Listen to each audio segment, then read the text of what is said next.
мисалы үчүн жаштар таза болот негизичи. Александр Македонский бул дүйнөнү басып алган 21 жашта. Эски кадрларды уже алмаштырыш керек. Башка Европа мамлекеттерде уже 3-4 поколение алмашып кетип атат башчылардынчы. Бизде дагы эле 1 поколение отурат. Средний возраст руководящих должностей Кыргызстанда 58 жаш. 58 болбош керек. 30 болуш керек даже. Ал бизде 58. Бул эми адамдар уже пенсия чыгыш керек да уже. Мен эми ал боюнча ошо кыска эле мындай кыргызча эле бир кыргыздын макалын айтып коючу. Жаш келсе ишке дейт, кары келсе ашка дейт да. Ушуну эле мындай осознавать этип, мындай ойлонуп турсак, мындай чоң эме жатат да. Кытайдын президенти Си Цзиньпин дагы айтат экен. Молодые люди дейт, они умные дейт да. А жанагындай пожилые люди дейт, они мудрые дейт да. То жалаң эле мудройлар келип алса, алар мындан коркуп, тигинден коркуп, мындан коркуп элечи, алар эчтеке кылбайт, өнүгө болбойт, отура берет, окуй камалып кетем депчи. А молодойлор келсе, булар деген рисктегенден, тигинден коркпойт, жоопкерчиликти алат, мындай чоң адамдарга барат да. Мына Садыр Нуркожоевич өзү Кумтөр алтын генин өзүбүздүн Кыргызстанга кайтарып берди жакынкы арада эле. Мунун боюнча Central Gold компаниясы менен канчалаган күрөштөр, канчалаган соттошуулар болду. Акыр аягында бизге кайтарылды. Эми мына жетим тоо боюнча айта турган болсок, мындан 12 кылым мурун улуу Кыргыз каганаты деген мамлекет жашап өткөн да. Тарыхый булактарда жазылып калган экен да. Ушунда Кыргыз каганаты бар. Бул боюнча немистерде дагы, бул боюнча кытайларда да кеңири берилген өздөрүнүн тарыхында.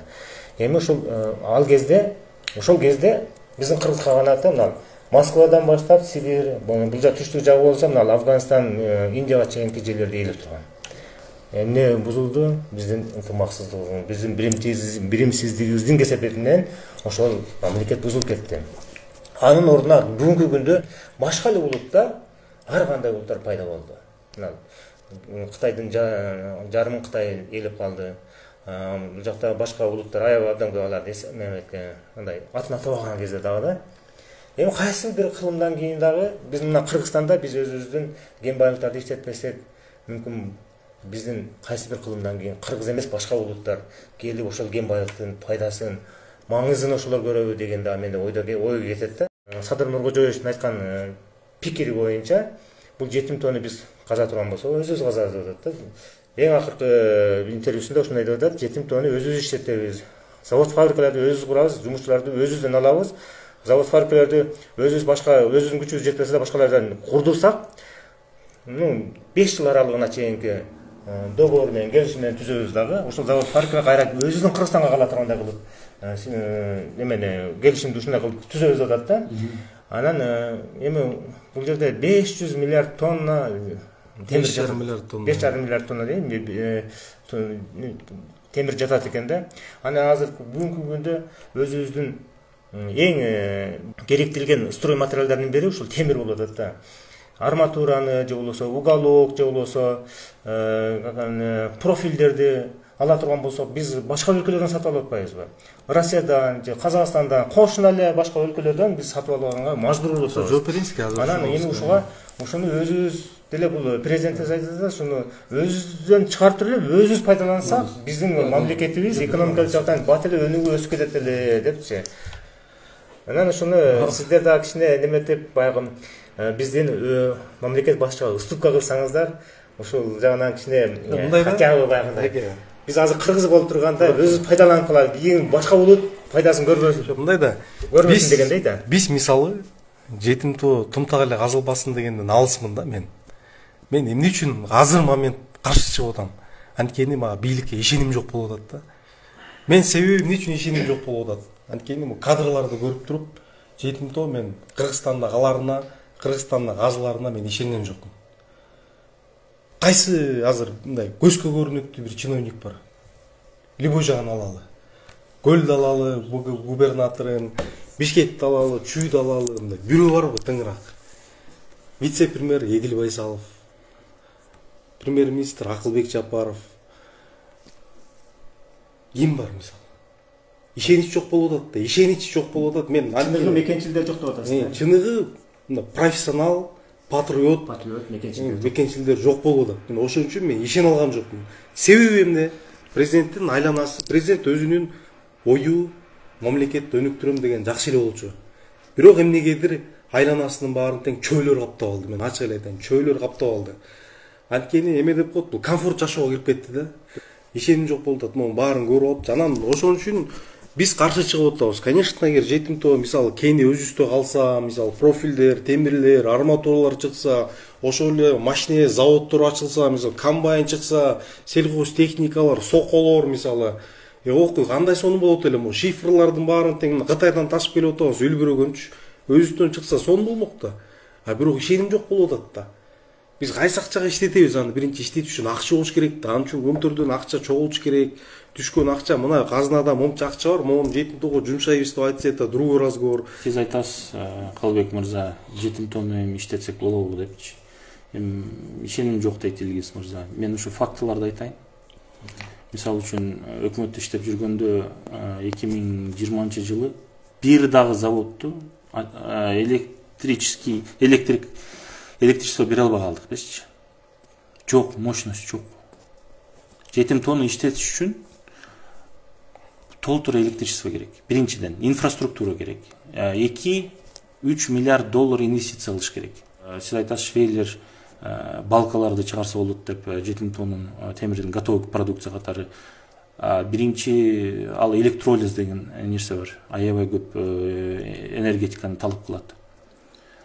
Бизде жол жок, инфраструктура жок. Мостор жок, мостор салыныш керек. Мостор салыныш керек, инфраструктура жок биздечи. Көз коркок, кол батыр деп коет. Жетим тоо боюнча айтып атасыздар.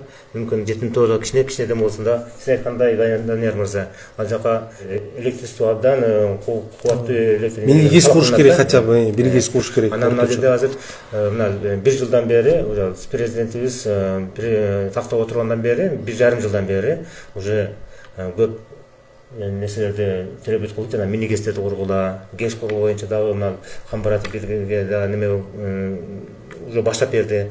Калбек мырза, биз президентке душман эмеспиз. Да бир жолу баса белгилеп айтып кетейин. Биз любой момент конкретно жолугуп, сүйлөшүп, маселени кабыргасынан коюп, биздин оюбузду айтып, балким алдагы адам мисалы бизде эле болгон. Билбеген жерлерин көргөзүп берип, айтып берип, ошибкаларын айтып, момундай болот деп биз алып сүйлөшкөнгө биз деле даярбыз. Могу жериңерди туура эмес кылып атасыңар, могу жерди туура эмес кылып атасыңар, мояңарды сонун бартасыңар мисалы депчи.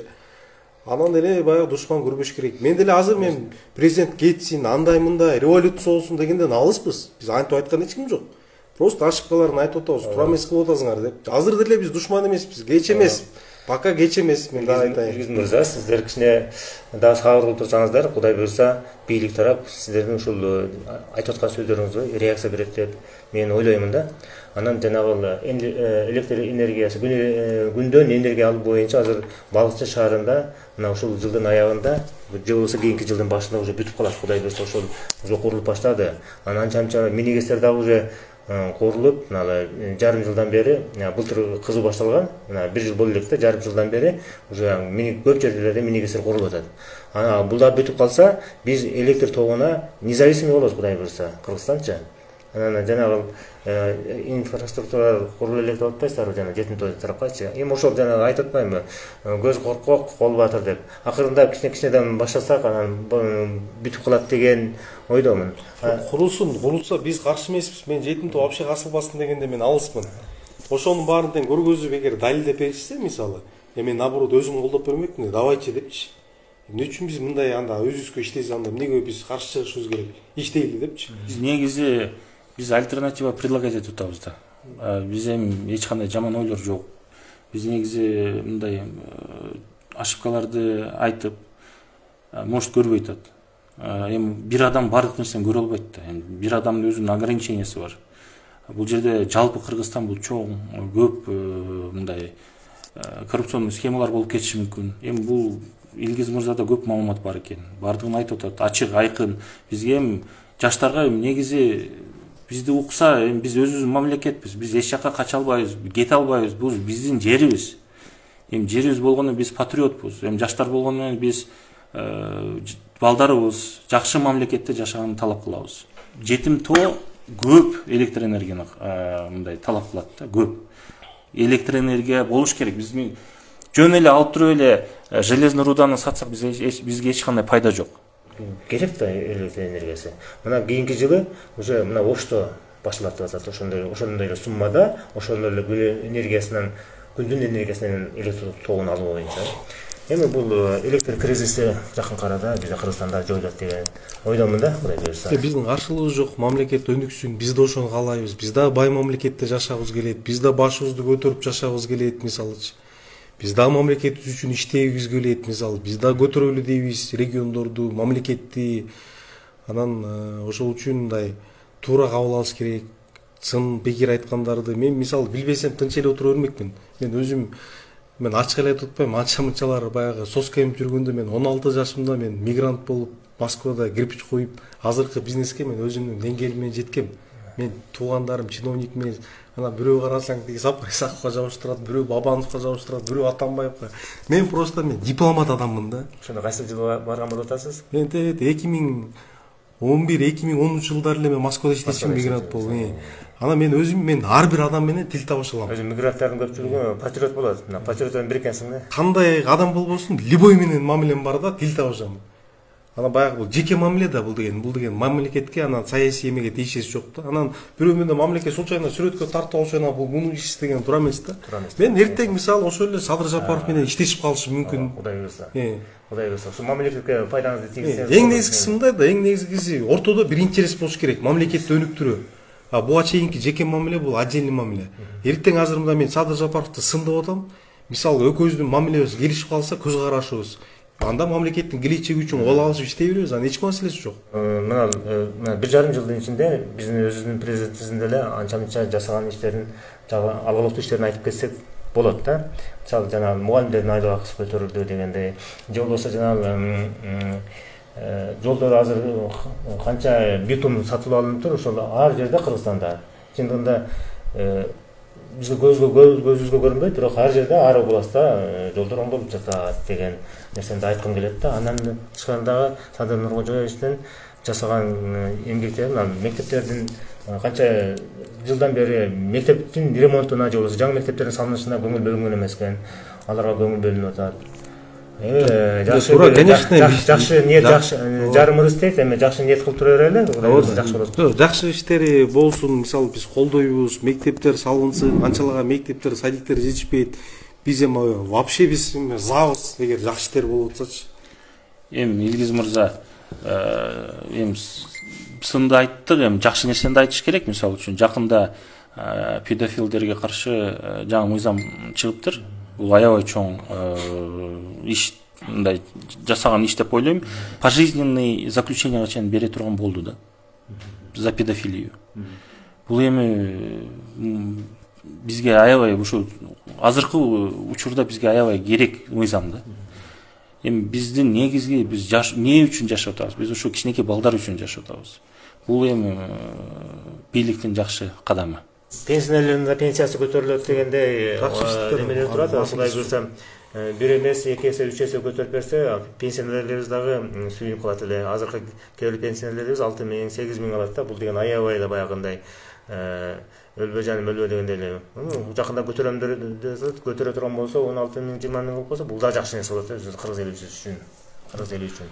Рахмат сиздерге эмесе. Эгерде кабыл тилектериңиздер болсо дагы айтыңыздар. Мен учурдан баягы пайдаланып, балким өзү угуп калса дагы мен баягы кичине эле бир кеңеш, баягы иниси катары бир айтып коеюн да. Ушу мамлекеттик башкарууга келгенде бүт президенттерди ошол айланаларында талкалаган да. Бир туугандары көргө жеткизген.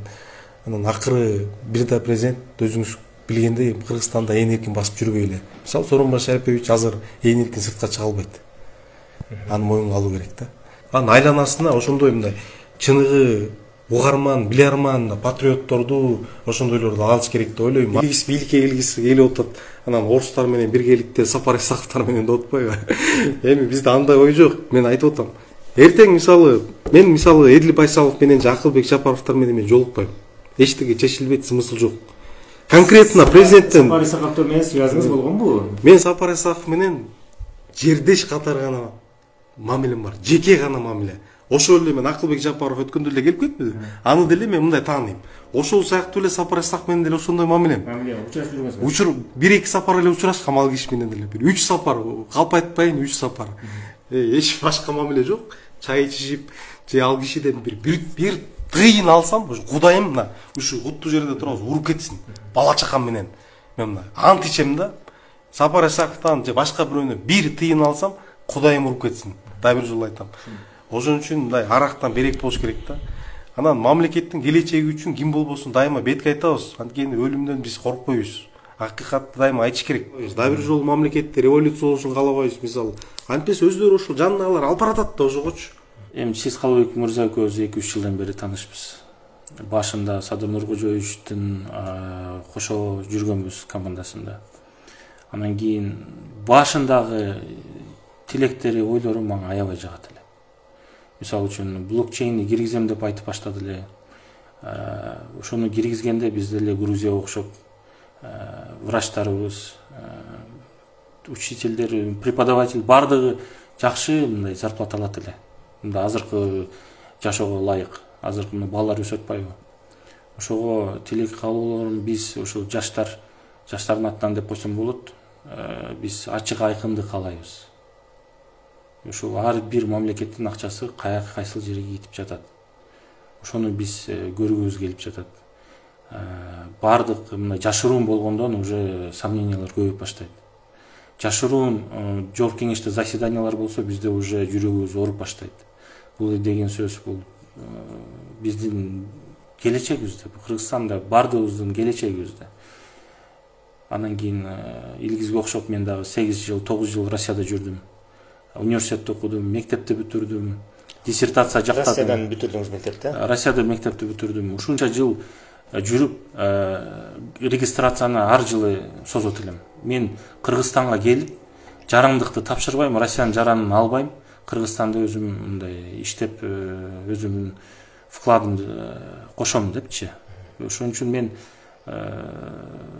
Россиянын жарандыгын алган жокмун. Аябай кыйналсам дагы, мисалы үчүн студенттерди албайт экен. Кыргызстан жараны менен ошо 2004-жылдары алган жок эч ким. Азыр эми мындай патенттеп жеңил болуп калды. Ал мезгилде иштеш үчүн мен курсовой дипломдорду кавказцтерге жазып берет элем. Ошол сыяктуу биз эми Садыр Нуркожоевичке биз эч кандай эле мындай враг эмеспиз. Биз наоборот аны мындай көтөрө турган адамбыз. Сиздерге бүгүнкү маек куруп бергениңиздер үчүн чоң рахмат. Кыргызстаныбыз өнүгүп өссүн.